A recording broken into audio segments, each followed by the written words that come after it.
Yeah.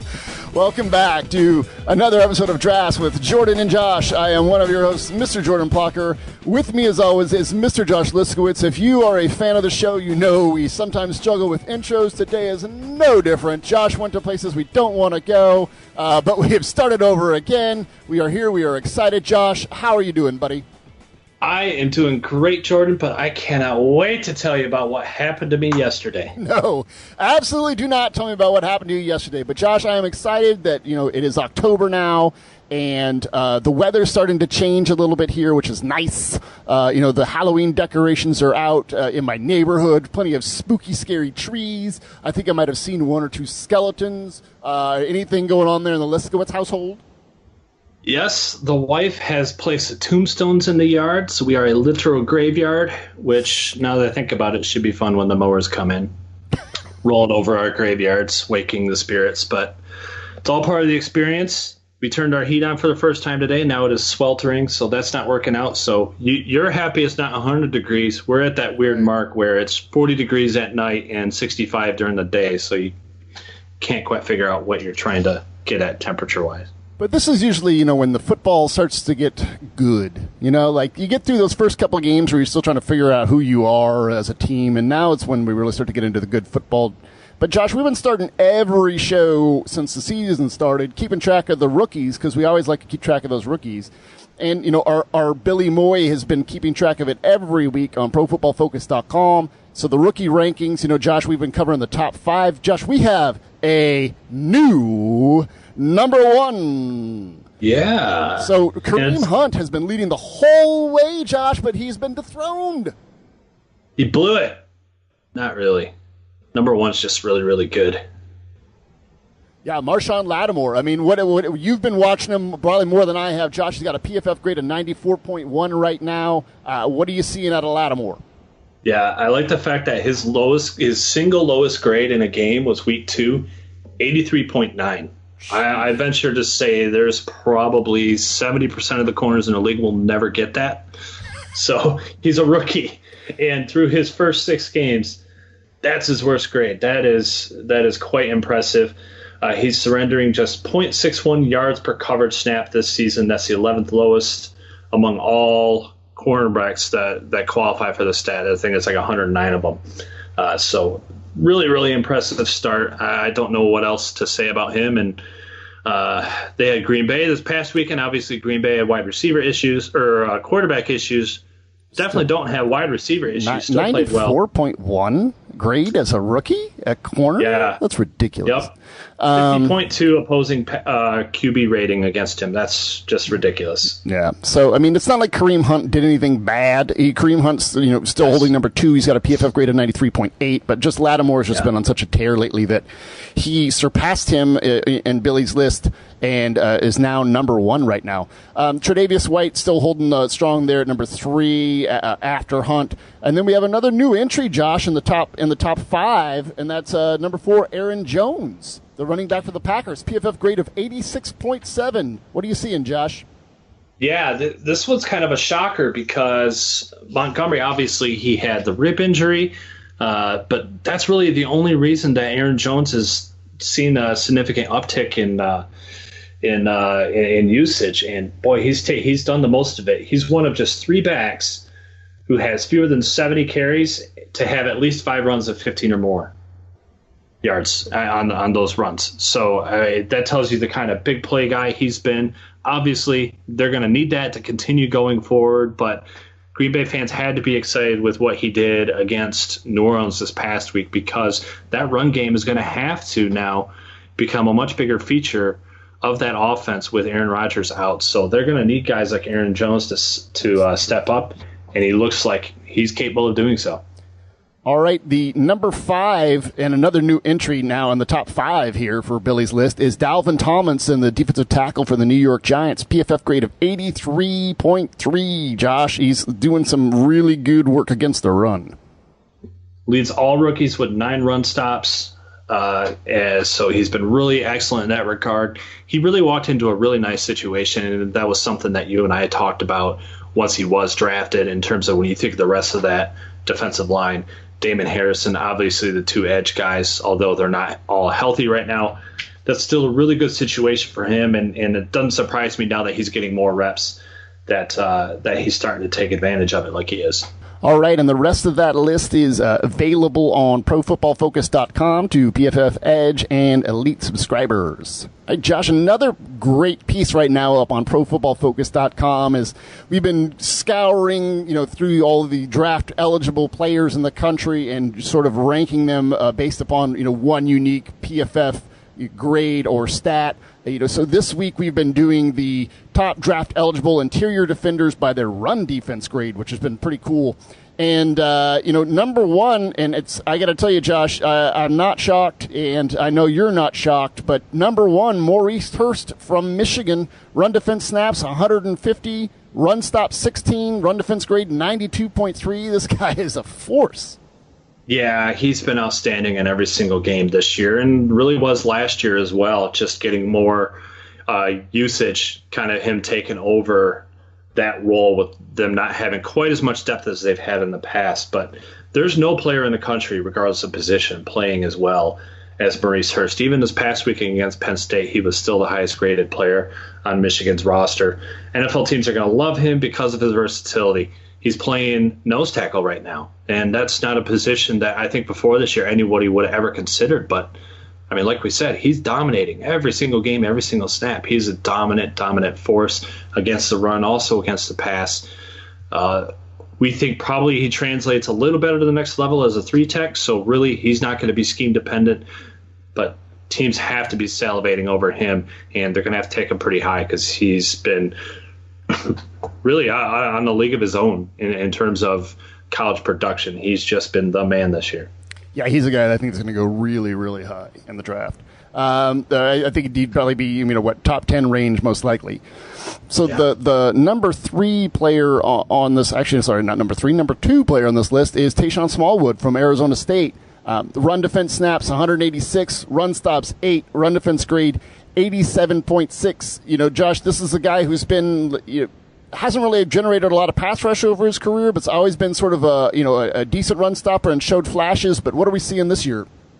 Yeah, that's kind of been the hallmark of his career, as we wrote when we looked up all these guys. But he's averaged over 17 run stops a season for the first 3 years with the Sun Devils, because really he's been starting all 4 years.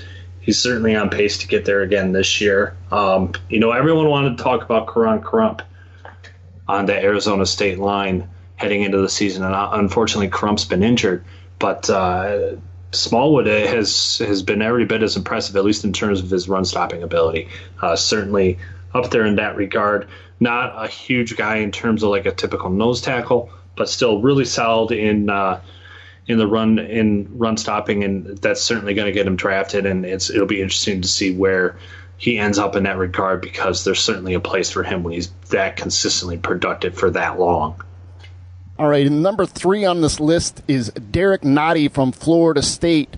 Run defense snaps 132, run stops 12, and a run defense grade of 87.5. Josh, this is a guy that we've been on the draft radar. We're constantly sort of keeping an eye on this guy. He's been performing really well, so we're not shocked to see him up here at number 3 on this list. What's standing out from Nnadi? Yeah, that run defense grade, that's number 1 among ACC draft-eligible defensive interior players, which isn't a big surprise. We expected he would be up there in this capacity. One thing I do want to say, I know the focus is on the run defense ability.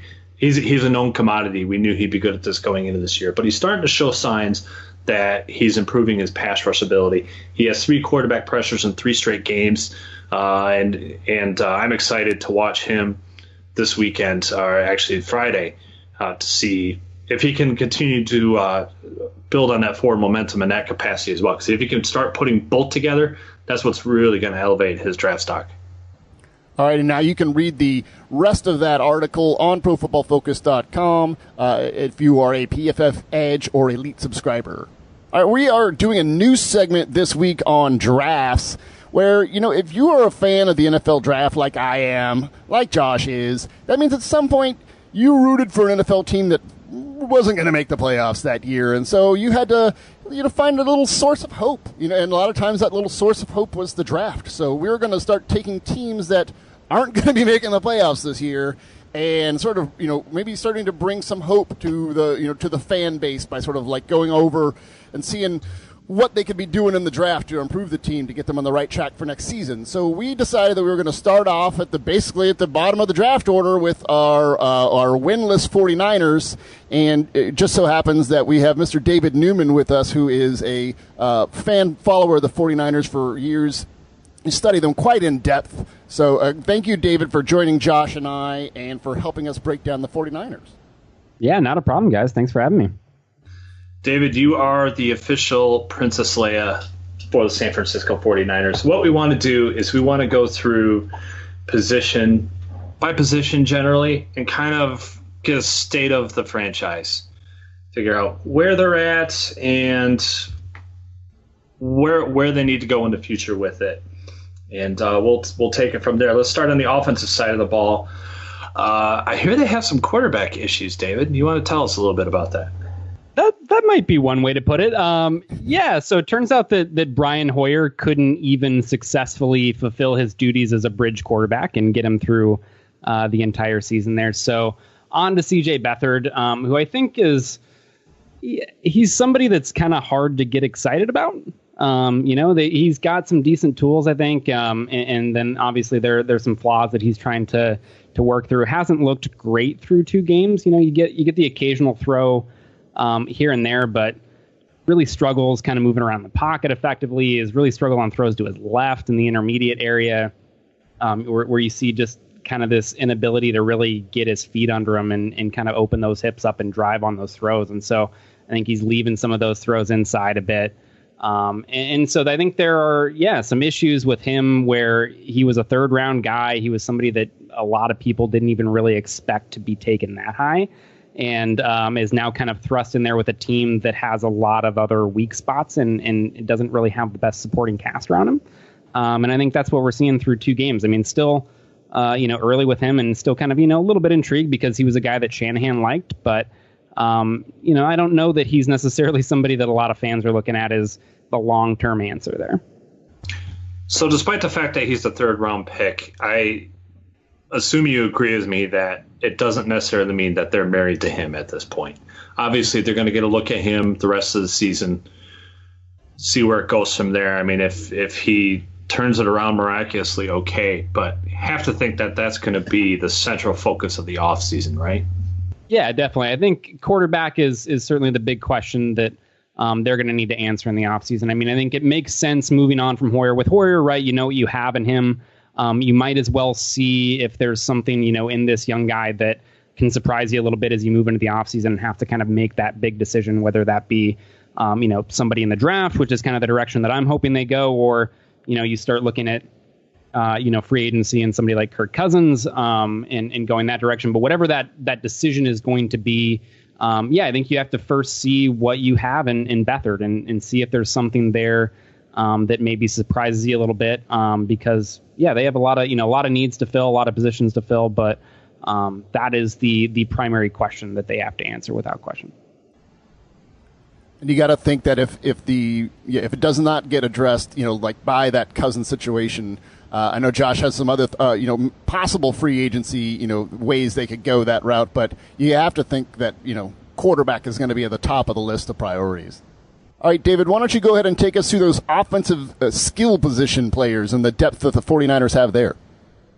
So this was a little bit interesting this last offseason in the sense that they basically completely overhauled every single skill position. Carlos Hyde and Garrett Selleck were the only 2 holdovers looking at running back, wide receiver, and tight end that they kept from last year's roster. So they've already kind of done a lot of work there, but I don't know that there's much right now that you'd really point to as being kind of long-term solutions, right? So you have Pierre Garçon, who's kind of the guy, really the only one that's holding things together that kind of can be consistently relied upon, I think, in the passing game right now.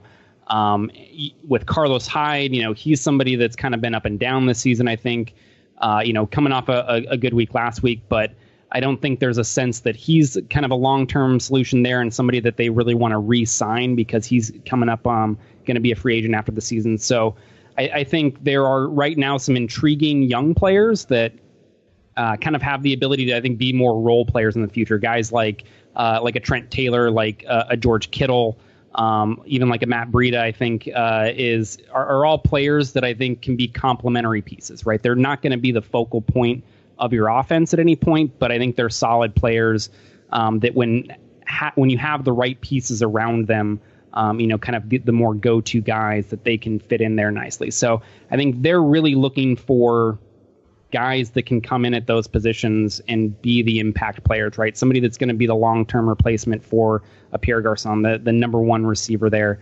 And that's what they really need is those impact players at the top of the depth chart. Let's start at wide receiver, in particular Trent Taylor. Do you think that's something that 49ers fans should be looking for the rest of the year just to see how he's used?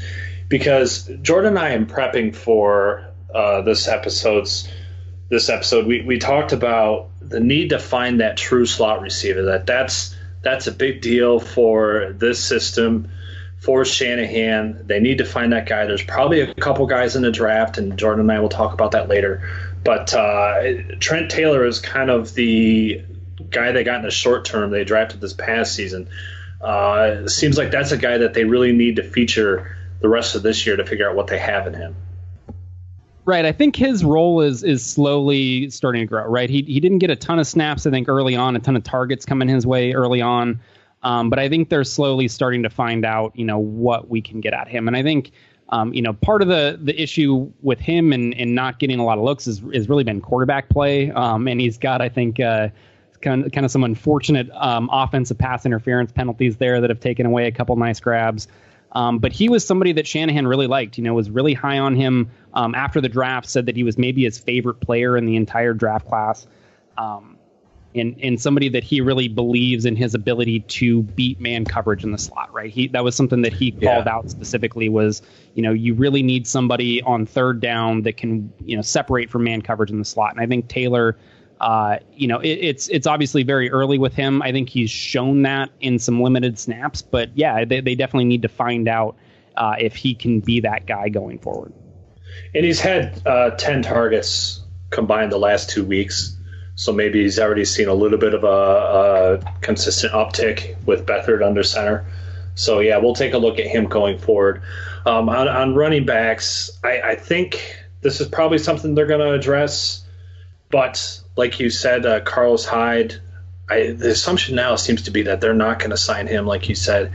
But, Jordan, they don't really talk, or the Shanahans, they're obviously known for not taking running backs very high.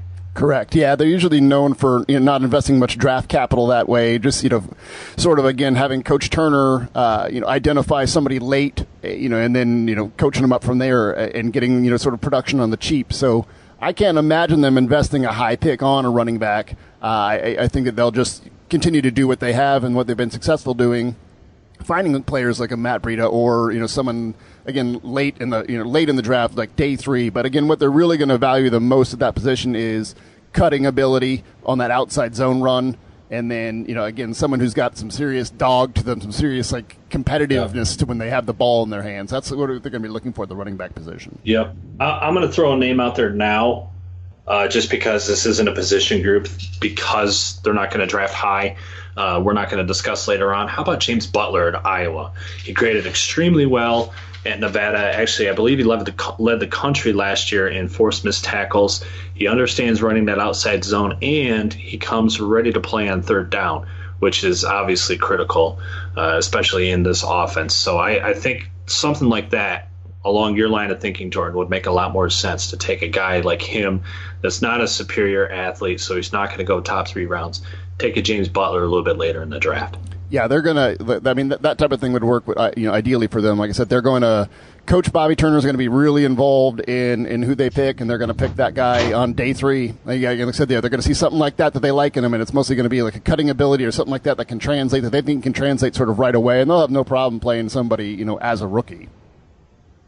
Yeah, and we've seen that, I think, a lot this year. I mean, they're throwing guys in there that are young players, that are from this draft class, that are late picks from this draft class. And those guys are starting to get, significant snaps over other veteran players. So, yeah, there's definitely a willingness there to play guys young, especially if they don't feel like they have, better options to go with.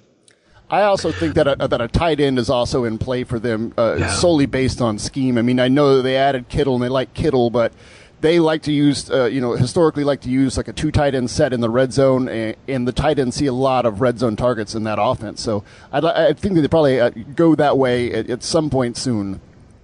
So moving on to the offensive line, I see some players who are kind of left over, to Shanahan and Lynch that might not necessarily fit exactly what they're trying to do. Josh and I have talked before about things that historically that they've done draft-wise, like the Shanahan family, and it's one of the things they like to do is draft an athletic left tackle really early in when they get to a team. But we don't really think they have to do that right there with with Joe Staley, right?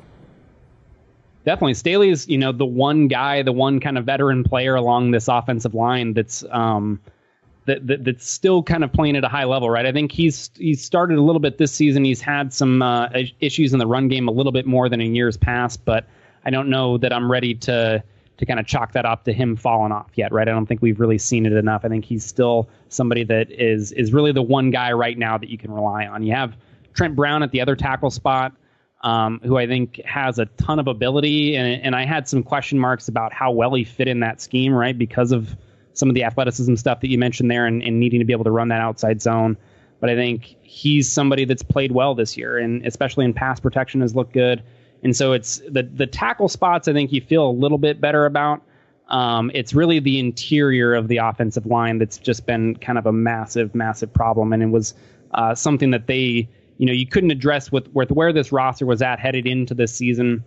You couldn't address everything at once, right? And this was kind of one of the positions I think that kind of got put aside until next year. And so interior O-line has been an issue for them, and I think that's something that they need to look at this offseason. Do you think there's a single position or player on the interior that is set? Because I look at what they have, I look at that scheme, I see some power guys. Obviously, they drafted the kid out of Stanford first round last year. I really don't think he fits at all that scheme, and not part of this regime. So I don't see them as being married to him, and he's hurt right now anyway. I just see a complete overhaul coming on the interior line. I completely agree, Josh. I mean, Garnett, too, he was somebody, the injury was really unfortunate because you did want to see if he could stick, right? Right. Like being a young player and, not really knowing what you're going to get out of him yet, you wanted to see if he could adapt to it, right? Because I think there were some things, when you think about what he did well at Stanford and the things that you liked about him, it was, getting out on those pull blocks and leading the way on power. It was getting out in the screen game. And he showed some good movement skills, I think, when you could get him in a straight line. The concern that I had for him in this system, right, is when you're looking at that outside zone stuff and you're thinking about what they're going to have to face and the blocks that they're going to execute, you want to see, I think, some more change of direction there, right? And the ability to, when you get D lines that are going to want to slant at you, that you see a lot against outside zone, you want to be able to redirect and kind of seal those guys inside. And I think Garnett has struggled doing that type of stuff where he gets going kind of full bore and getting all of his weight behind him. And then, if he has to move off that path, you see him just like fall to the ground sometimes. So I wanted to see if he could get better there and improve on that and be a fit in this because, they did, even though it was a previous regime, they used the high draft pick on him. So you want to see what you have. So the injury is unfortunate, but definitely I don't see any reason that they would be married to him or anybody in that middle three there because those guys have all struggled to perform. Let me say this on Garnett real quick. To all you future general managers out there, young and old, whatever, listening to this podcast, of which there are probably many, do yourself a favor when you are the GM and you're on the hot seat. Do not spend your first round pick on a guard that only fits one specific scheme. A guard is not going to be the difference between you keeping your job and losing it the next year, and you're going to screw the franchise over like has happened here. Anyway, just public service announcement. I had to get that out. All right, let's go to the defensive side of the ball. There's a new scheme there now this year, and now with John Lynch there as a new GM, he's really the one who's making the call as far as who they're going to pick on the defensive side of the ball, really valuing physicality and intelligence, and you saw that with their all their defensive picks this past year. But anyways, Josh, I know that you had some questions for David regarding the defensive side of the ball.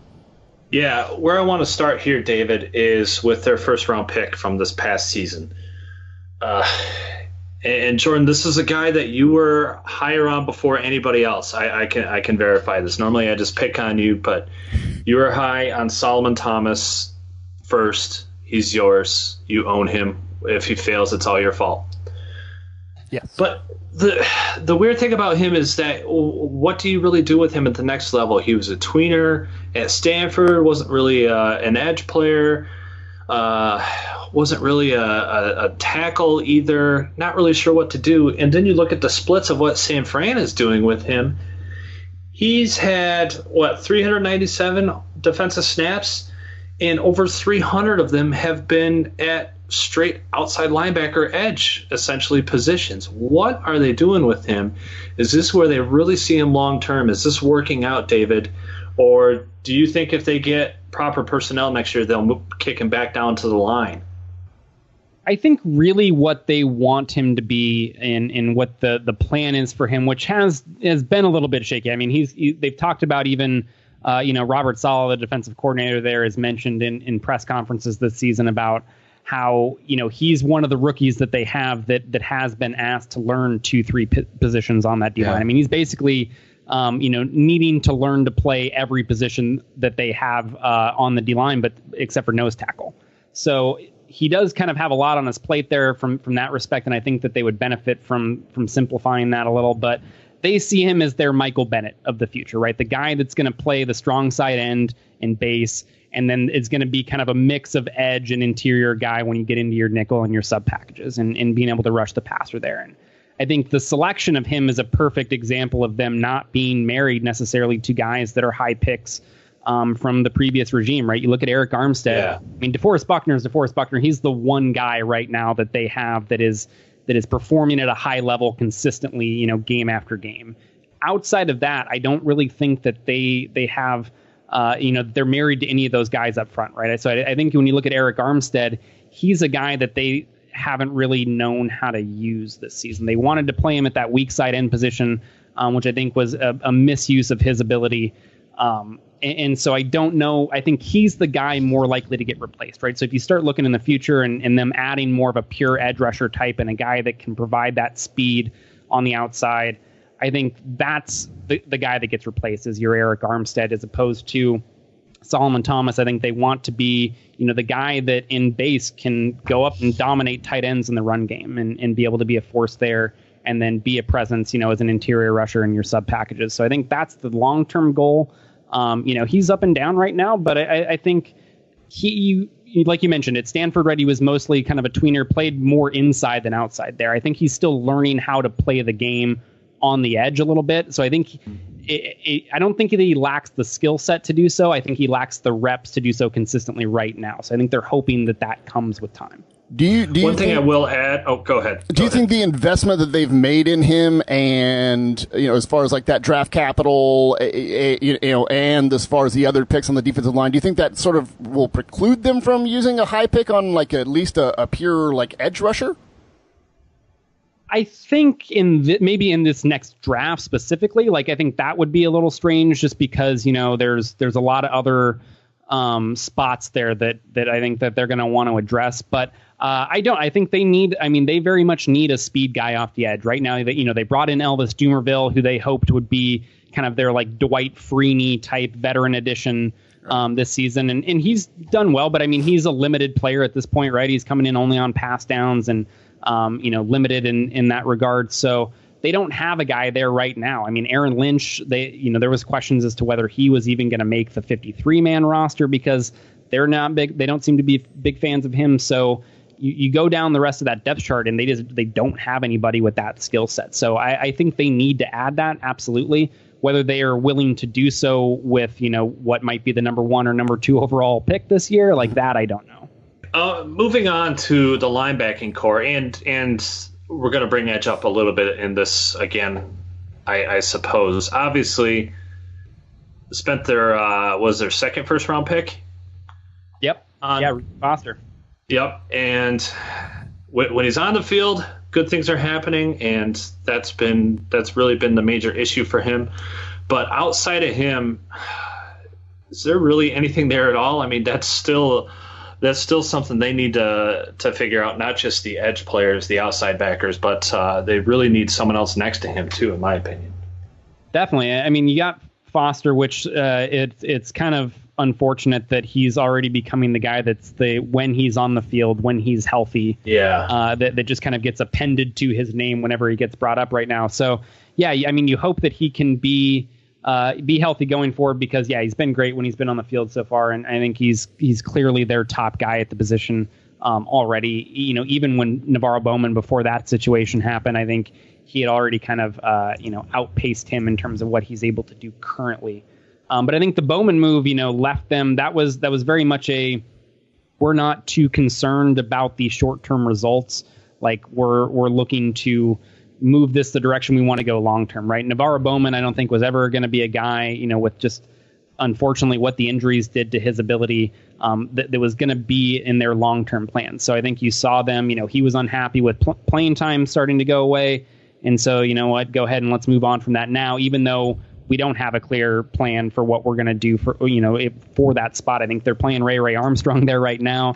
That hasn't been going well. They don't have really anybody else at the position. So, I think it's Foster and then to be determined on the linebacker front. Yeah, and one of the things that to me is frustrating about Ray Armstrong, played safety at Miami, and you look at him in coverage and you would expect, okay, that would be a strength of his. At least he can do that. And really, that hasn't been the case at all this year. You look at his coverage stats. He's given up a couple touchdowns. He does have 2 interceptions, but opposing quarterbacks have a rating of 104.0 when throwing into his coverage. He's allowed 80% completions into his coverage as well, 273. He's averaging 13 yards per reception into his coverage. That's huge for a linebacker. That's really not good enough.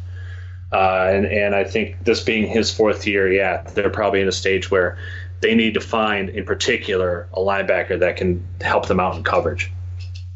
Yeah, and I think you're hoping that Foster becomes, and so really what they've been doing now, and not to jump too far into safety play or anything like that, but the way that they, I think, are in the short term are trying to address that problem is they have some versatile safeties in Eric Reed and Jaquaski Tart there that I think they're starting to play in more of that box role. I mean, in this last game against Dallas, which it didn't go so well, he didn't play well in this role, but Eric Reed was effectively the next linebacker. Like they had Tart playing strong safety. They had Eric Reed playing mostly at the will linebacker spot. And, that was kind of how they decided to trot things out there a lot against the Cowboys. So I think they're looking right now is like, okay, how do we just try to get our best 11, even if it's not the best fit? And I think that's the direction they're going right now. But yeah, absolutely. Like Foster is the only guy in that linebacking group that you're confident is going to be on this roster next year.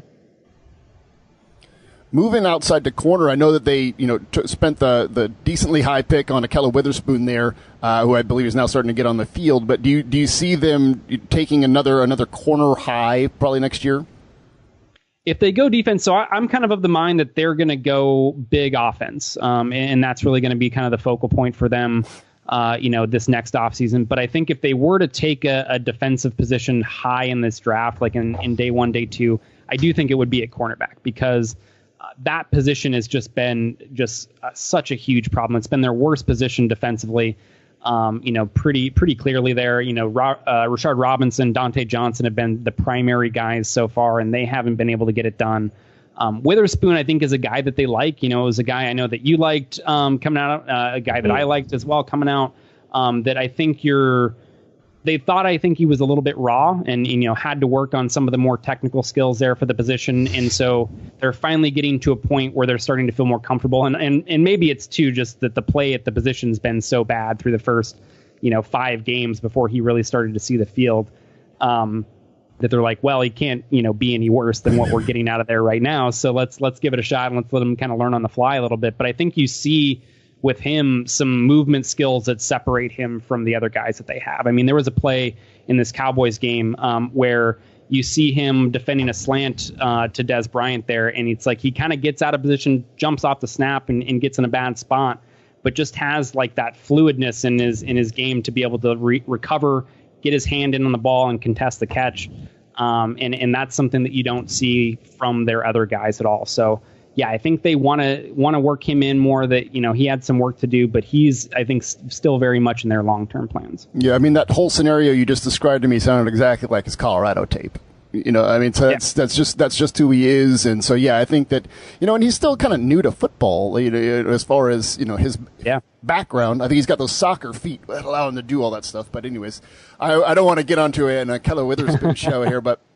Yeah, so we just, that was one of the things that we thought, is that might be a priority. So thank you for confirming that. We thought that corner play had been an issue, and that, we knew Witherspoon could, I still think Witherspoon is an NFL starter. I think he can be a starter on one side, but then we'll develop into that. But yeah, you're still, you can't have enough corners, and then B, they still need to get some quality play actually at both spots, but hopefully just at one, if Witherspoon can lock down that other one. Again, something they could do in free agency as well, but I really think that they might try to go after a corner. Although, as Josh pointed out to me, the corner class this year is not nearly as good as last year's corner class.